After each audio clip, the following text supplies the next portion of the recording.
श्री स्वामी समर्थ। एक हृदयस्पर्शी भावनिक कथा। अक्कलकोटमध्ये एक गरीब विधवा बाई राहत होती।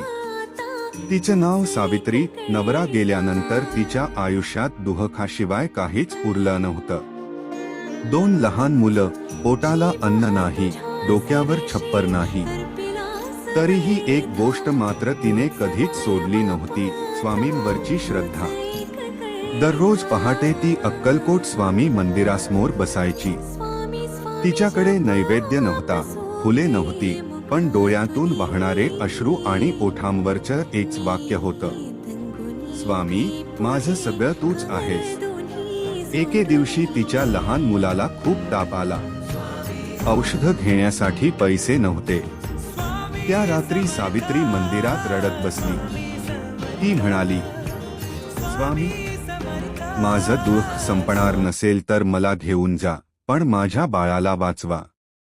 त्याच रात्री स्वप्नात तिला स्वामी समर्थ दर्शन देतात।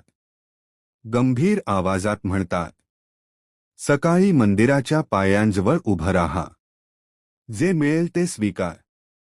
सकाळी ती पायांजवळ उभी राहिली। लोक येत होते, जात होते। कुणी तिला हाक दिली नाही। तिचं मन खचायला लागलं। तेवढ्यात एक साधा दिसणारा वृद्ध बाबा तिच्याजवळ आला।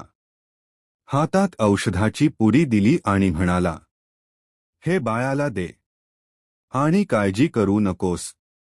ती काही विचारायच्या आतच तो बाबा गर्दीत नाहीसा झाला। संध्याकाळपर्यंत तिच्या मुलाचा ताप उतरला। सावित्री मंदिरात धावत गेली, डोळ्यातून अश्रू, हात जोडलेले। तेवढ्यात तिला जाणवलं, तो बाबा म्हणजे स्वतः स्वामी समर्थ होते। त्या दिवशीपासून सावित्रीचं आयुष्य बदललं। लोक मदत करू लागले, काम मिळालं, मुलं मोठी झाली।